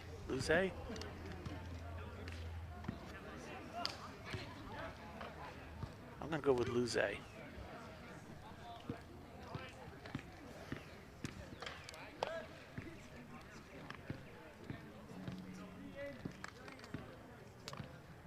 So Luze leads off the 7th inning with number 50, Ben Loze. Loze. So Loze. I didn't have it right either. Pronunciation. Loze. That's a strike. Trying to pick up who's pitching for the Hilltoppers. Oh, if that's still Bryant. It is. So Bryant's still on the bump. Luze in the box. 1-1's the count. Swing and a miss. This is game 2 for the Bobcats. Bobcats would have won its first game against Portsmouth Christian Academy. And I'm not sure what the score was. I thought it was 12-2. It could be 13-2. It was a sizable run difference. First game of the season for both teams. So, and a cold, windy day at Bobcat Park. It's great to play baseball again. Great to watch baseball, I should say, from my point of view.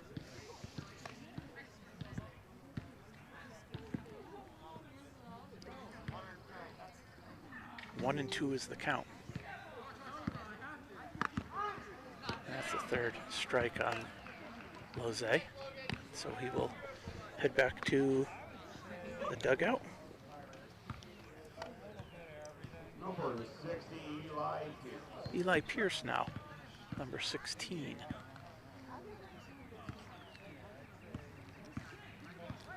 That's high. Pierce takes the ball. Pitcher working quickly here. Pierce will lay down that swing. They'll take the count to 1-1 with 1 out here in the top of the 7th. 11-2 Bobcats. Game 2. That's a little late as well. So Pierce in the hole now, 1-2. That's a strike 3 looking, so backward K for Pierce, and he'll head back.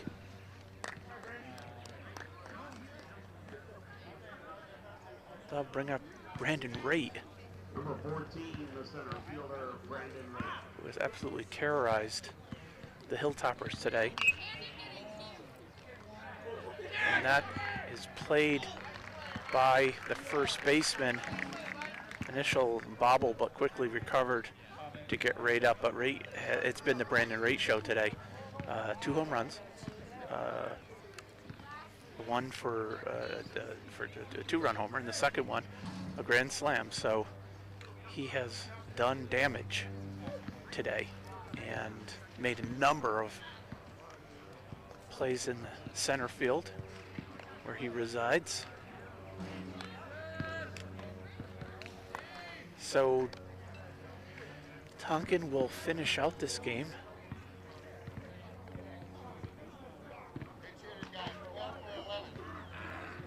Kenton Quaglieri will head to right field again. Neubauer heads to first. Swiss will remain in left field. Raitt will remain in center field. And I think Robar stays behind the plate. Yes, he does. Because again, I see Colin Klein would be the only other person there behind the plate, and he is warming up the left fielder. So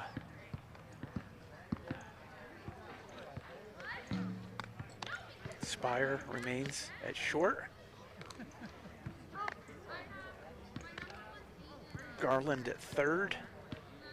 And if I can just pick out that second baseman, I think it's Pierce. It is Pierce, there's 16. So Pierce at second.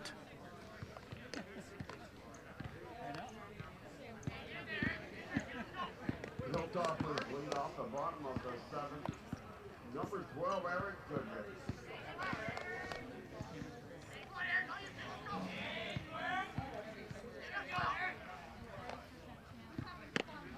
So Goodsick. Is that right? Goodsick? Goodrich. Goodrich. Thank you. The handwriting was wretched. Goodsick would be. I would love to know how that name came into being, because that would be the ultimate oxymoron. Well, how many people were named at Ellis Island? Yes, For yes. just that reason. So Goodrich, while I was trying to figure out his name, has gone into the hole 1 and 2.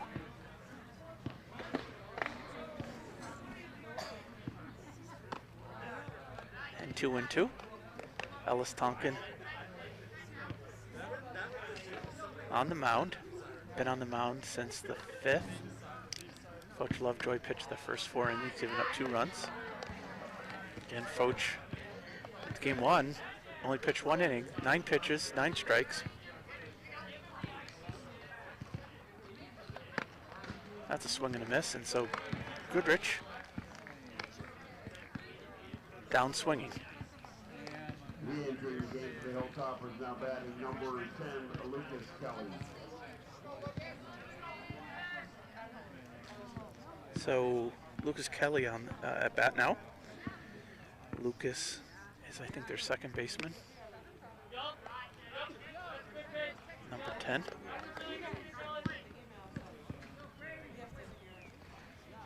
Count 1-0.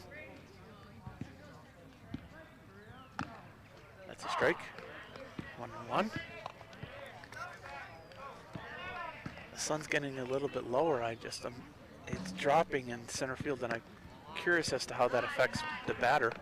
As that sun comes down lower and lower, it's the pine trees will soak up most of that in center field, but the hardwoods haven't come in yet, and so what might exist as a bit of a solar shield, not in effect yet this early in the season. So the count is 2 and 2, and that pitch is fouled off over Somersworth dugout.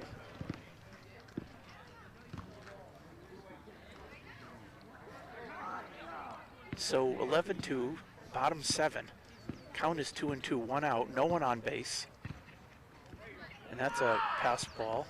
No, that's a wild pitch. I love this field though. It's maybe my favorite field. It just doesn't have all the fancy accoutrements I've seen at other fields, but it's just its natural features in terms of the amphitheater effect and how easy it is to watch and call a game here is just tremendous.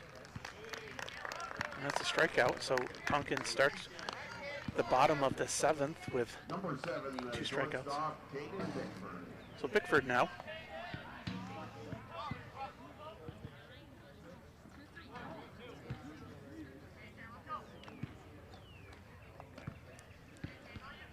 Bickford, the top of the order.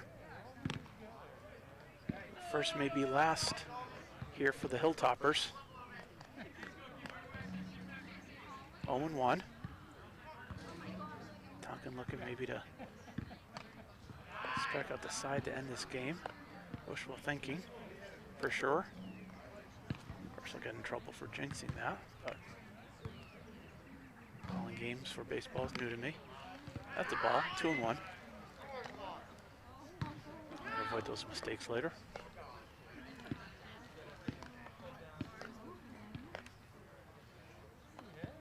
That's a drive, but Swiss is looking to get under that. Oh, that's just foul. So that would have been out of play in any event. I think they have a blue and white line that just really defines an out of play ball, and I think even if he had caught that, he would have been out of play. But Alden showing the wheels. He's quick on the ice and quick in the field. So that'll bring the count to 2-2. Tonkin, the stretch. And that'll bring the count to full count. I should say that's the wind up, not the stretch. So full count, 2 outs, bottom 7. Ground ball to Tonkin. And with the stretch, Neubauer, Brady Brody, secures the final out for the Bobcats. So the Bobcats, game 2, win 11-2 here at Noble Pine Park in Somersworth. And again, a huge thank you to Bill Rogers and Somersworth Community Television for allowing me to come and call this game. Thank you, Bill. Thank you, Greg. And hope to see you at another one. Absolutely. Okay. All right, take care. Bye-bye. And thank you for joining us today.